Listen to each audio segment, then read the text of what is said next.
आओ बच्चों, आज मैं आपको पाठ 8वां पढ़ाने जा रही हूँ जिसका नाम है पहला सुख निरोगी काया। कहानी के नाम से ही हमें पता चलता है कि अगर शरीर बिना रोगों का होगा तो उसी से ही हमें आराम मिलता है। स्वस्थ शरीर में ही स्वस्थ मस्तिष्क का निवास होता है। भाव अगर तंदुरुस्त शरीर होगा तो उसी में तंदुरुस्त ही दिमाग होगा। यदि व्यक्ति का शरीर ही स्वस्थ नहीं तो संसार के सभी सुख बेकार हैं। स्वस्थ कैसे रहें, आइए पाठ पढ़कर जानें। स्वस्थ शरीर में ही स्वस्थ मस्तिष्क का निवास होता है। तो बच्चों, सबसे पहले हमें ये जानना आवश्यक अर्थात ज़रूरी है कि शरीर को स्वस्थ रखने के लिए कौन सी चीज़ें ज़रूरी हैं। इसमें मुख्य है ताज़ी हवा, सूर्य का प्रकाश, साफ सफाई, आहार, अच्छी नींद और व्यायाम। ताज़ी हवा जो हम सुबह सवेरे उठकर लेते हैं, सूरज का प्रकाश, सूरज की रोशनी, साफ सफाई, आहार अर्थात भोजन, अच्छी नींद, पर्याप्त या पूरी नींद लेना, व्यायाम, कसरत, ये सब चीज़ें हमारे लिए, हमारे शरीर के लिए बहुत ज़रूरी है।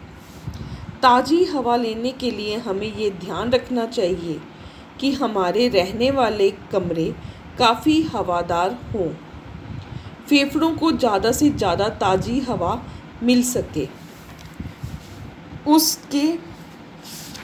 उसके दो तरीके हैं।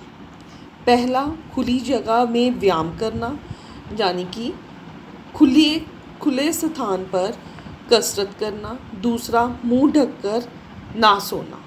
जब भी हम सोते हैं तो उस पर कोई कपड़ा या उसको ढकना नहीं चाहिए अपने मुंह को। रोशनी और ताज़ी हवा का गहरा संबंध है। संबंध का अर्थ रिश्ता। रोशनी और ताज़ी हवा का आपस में बहुत ही गहरा रिश्ता है। सूरज की किरणों से हमारा शरीर फुर्तीला और स्वस्थ रहता है। जैसे पौधे सूर्य के प्रकाश के बिना जिंदा नहीं रह सकते, उसी तरह मनुष्यों और पशुओं के लिए भी सूर्य का प्रकाश अर्थात सूरज की रोशनी अनिवार्य ज़रूरी है। जीवन में भोजन का महत्वपूर्ण स्थान है। जीने के लिए हमें जो भोजन खाना जो हम खाते हैं उसका बहुत महत्व है। भोजन में दाल, हरी सब्जी, ताज़े फल व दूध पर्याप्त का अर्थ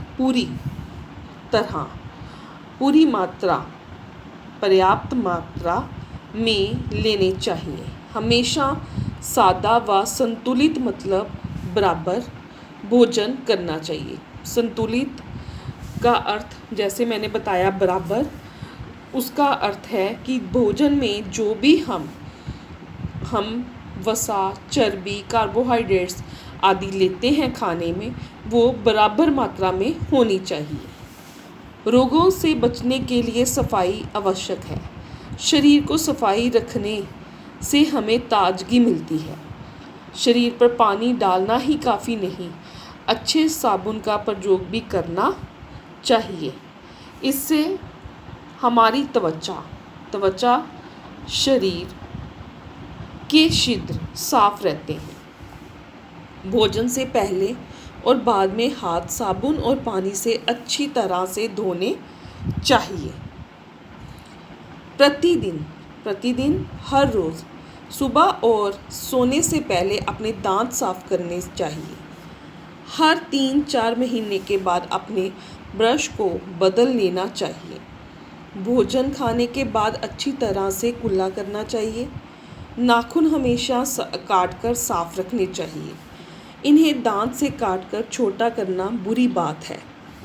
नाखूनों की गंदगी खाने के साथ पेट में चली जाती है, जिससे बहुत से रोग हो सकते हैं। निजी का अर्थ अपनी निजी सफाई से आसपास के वातावरण की सफाई का भी महत्व कम नहीं है। अपनी सफाई के साथ आसपास के वातावरण, जो हमारे गली मोहल्ले का भी माहौल है, उसको भी साफ रखना चाहिए। वातावरण की सफाई का महत्व कम नहीं है। जिस मकान में हम रहते हैं उसे प्रतिदिन साफ करना चाहिए। घर के आसपास को भी साफ रखने में सहायता करनी चाहिए। इसका अर्थ है कि जहाँ हम रहते हैं उस घर को तो हम साफ करते हैं, लेकिन आस पड़ोस में भी जो गंदगी गली मोहल्ले में होती है उसको भी साफ रखने की हमारा ही फर्ज है। विद्यालय अर्थात स्कूल और विद्यालय में अपनी कक्षा की सफाई रखना भी हमारा कर्तव्य है। धन्यवाद।